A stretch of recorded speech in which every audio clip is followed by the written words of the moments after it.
Salut la famille, j'espère que vous allez bien.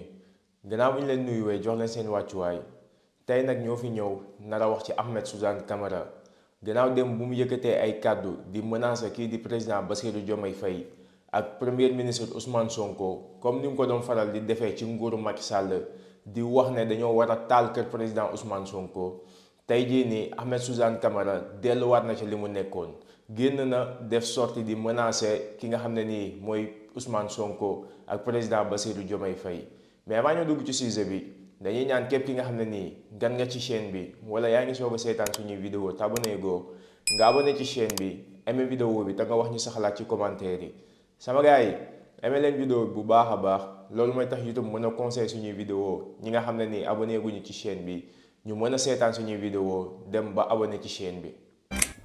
bu dee yaa ngi doog a seetaan suñu vidéo bul fàtte abonné liker partager parce que ça nous aide vraiment. léegi Amath ndax tey am nga sañ-sañ la nga daan wax jamono ji jamono ne nga waxaat ko jamono yi am na yoo fi yëkkati woon ne nañ dem kër Ousmane Sonko def fa naka sudul noonu ñëpp doon xaar yoon def li war ci yow ba tey defuñu ko ndax kàddu yooyu ñeme nga jamono ji en tant que opposant toog di ko waxaat. waa kër Ousmane Sonko tey bu dara xewee tey fii ñu nekk 2024 tey le 18 avril kër bu ñu ñëw ku bokk si ñun taal ko ñu dem taal kër Ousmane Sonko man maa ko wax. ok loolu mooy confirmé nga léegi ndax. Ousmane Sonko tey li la nar a kenn ku mu laal si ñun APR te waru ko laal moom du fanaan këram. d'accord man maa wax loolu Ousmane Sonko waxuma buñ traqué kenn de mais ku ñu traqué te waruñ ko traqué parce que dañ lay jaay doole parce que lii parce que laa Ousmane Sonko ak Diomaye duñ fanaan seen kër.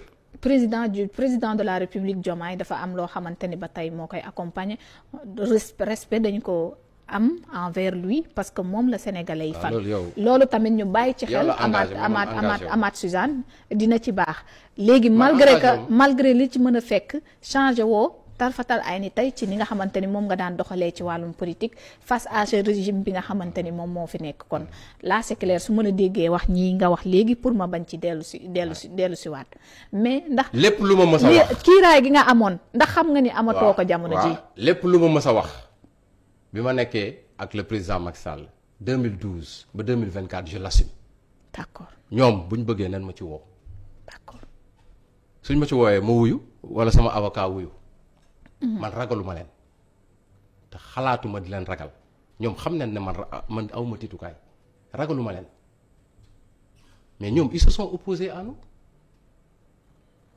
oui ñoom ils se sont opposés à nous est-ce que ñun rey nañ ci kenn est-ce que ñun taal nañ ci kenn oui donc léegi nag ñoom ñu bëgg ñun ñu bañ a opposé wu face à ñoom ba pare après ñoom ñuy def lu leen neex déedéet te ñoom amuñ militant ñoom ay sympathisants lañ amoon jël di fen askan bi c'est ça la vérité. daan ngeen fi wax naan. di wax lu amul di gëmloo askan bi lu amul. parce que jamono metti na ils en ont profité di jaay ay rêve léegi ana rêve yi. léegi loolu ci kanam temps bi dinañu ko wax mais. Ousmane Sonko mooy kan. mais rigueur il est le chef du gouvernement. mais na ko wax ci yar ak teggin. lu fi yaruwul ci lettre boobu mu leen bind. mais taxaw nekk ci opposition di wax lu la neex di def lu la neex nga wax boo jëlaatee pouvoir bi aussi dañ lay seetaan. non il est le chef du gouvernement. lan moo nekk Ousmane Sonko laa wax ak Diomaye dama ne la ngeen doon capp xaw ma lambee bëgg a waaye di jaxase xelu nit ñi wala di menacer nit ñi du fi am yéen a yor nguur on verra. on verra. Amath da nga daan wax ay jamono. nappaate yi xuppaate yi day jeex. waaw est-ce que. waaw yow pour lan au nom de quoi. réduction des comptes amul problème réduction des comptes. mais réduction des comptes boo xam ne yéen a ngi commencé def lu leen neex ci réew mi. mais lan moo waral tey nga nekk ci état bi parce que réduction des comptes lu war la. jël alal réew mi commencé di ko saaxee. déedéet da ngeen di. déedéet Amath sàcc da ngay delloo. mais yéen ngeen bàyyi sàcc ba pare. xam nga bi nga fiy jógee da nga ne woon. waaw di dañoo bëgg voleur qui crie au voleur duñ ko nangu.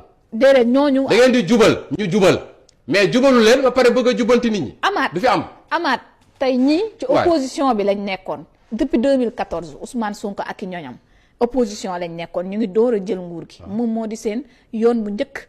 lan lañ mën a jël ci alalu askan wi ba ngay war a wax ay sàcc yoo xamante ni dañuy jëli sàcc bi nga fiy jógee. sama émission bu mujj. da nga ne woon dañoo bëgg a jël réew mi ngir nommer kii di Mimi Touré pour mu traquer sàcc yi parce que si gouvernement bi la bokkoon. ndax da nga tiit tey ci falu gi ñu falu. tu t'attends à ce que ñu fal koo xamante ni dafay rëq ndiggu ñenn ñi bokk na ci. mooy yéen. dafa désolé waay. sama gars yi vidéo bi ñoo ko saytaanandoo dégg nañ menacé yi nga xam ne nii Ahmed Suzanne Camara menacé na ko kii di président de la république Bassirou Diomaye Faye ak premier ministre Ousmane Sonko. gannaaw moom ci nguuru Macky Sall lii moo nekkoon liggéeyam di wër ci plateau télévision yi di menacer premier ministre Ousmane Sonko tey jii nii Ahmed Suzanne Camara bu nekkee yow da nga nekk di gént nga foog na ne Macky Sall moo nekk ci boppu réew yi ba léegi yaa ngi nax sa bopp saaga nag yàkkamtee xeex la ndax nee nga lépp li nga xam ne ni waxoon nga ko ci nguuru Macky Sall menaces yi nga xam ne ni doon nga ko menacer kii di premier ministre Ousmane Sonko tey jii nii nga ci gën a nekk tey jii nii ngay gën a dëggal sa bopp.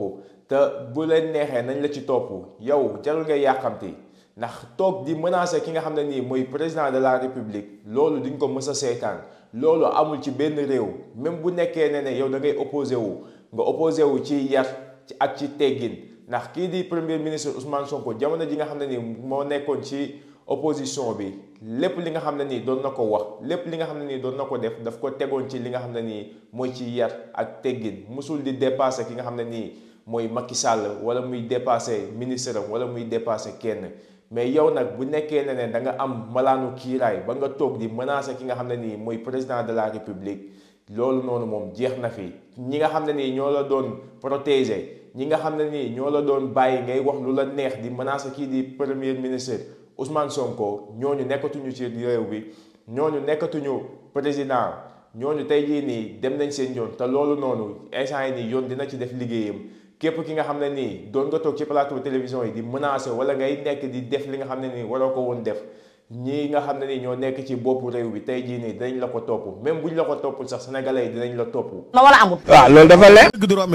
ndax yaa ngi naan ñoom waruñu jàpp sàcc yi yow xanaa da nga sàcc alalu réew bi yow xanaa da nga bokk ci ñi nga xam ne nii dañoo sàcc alalu réew bi ba mu jaral la tey jii nii ngay toog naan ñoom waruñu nekk di traquer nit yi yow yaay kan yow xaalisu askan bi. ngay wax nan lañ ko war a lijjantee ngeen sàcc alalu réew bi sàcc alalu askan bi torturer askan bi jàpp askan bi tëj ci prison yi rey suñuy doom ba pare nga ne yéen duñ leen topp yow nag yaa ngi nax sa bopp bu nekkee ne da nga foog ne nii yow dangay wax ñi nga xam ne nii ñooy nguur gi nan la ñuy yore Sénégal wala nan la ñuy lijjantee yenn dossiers yi yow tuuti nga ci loolu noonu sama gars yi vidéo bi tey loolu la woon. Ahmed Suzanne Camara dafa doon mag bu réew Ahmed Suzanne Camara dafa doon nit ki nga xam ne nii dafay doflu mais doful mais dafa jot nag police def liggéeyam dafa jot nag justice def liggéeyam kii nii ñu woo ko yar ko ndax bu nekkee yarawul yoon daf ko war a yar yoon bu ko yarul nag askan mi dina ko yar sama gars yi maa ngi leen di jox dig daje ci beneen yoon ci beneen vidéo jërë ngeen jëf. bu dee yaa ngi doog a seetaan suñu vidéo bul fàtte abonné liker partager parce que ça nous aide vraiment.